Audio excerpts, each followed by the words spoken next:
ముఖ్యమంత్రి జగన్మోహన్ రెడ్డి రాష్ట్ర బడ్జెట్ ను సర్వనాశనం చేశారని టీడీపీ కడప నియోజకవర్గ మాజీ ఇన్ఛార్జ్ అమీర్ బాబు సీనియర్ నాయకుడు లక్ష్మీరెడ్డి విమర్శించారు.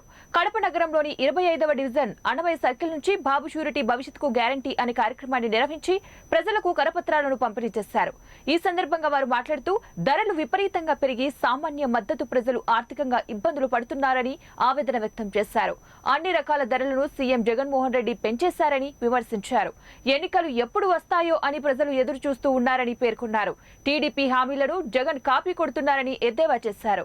ఎన్ని కుట్రలు కుతంత్రాలు చేసినా కూడా టీడీపీ అధికారంలోకి రావడం ఖాయమని చెప్పారు.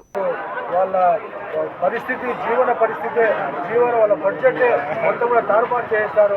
కరెంట్ ఛార్జీలు 29 సార్లు పెంచిన ఘనత, అలాగే వచ్చేసి ఆర్టీ ఛార్జీలు 3 సార్లు పెంచిన ఘనత మీకున్నది. మీకు నమ్మే పరిస్థితి లేరు జనాలు.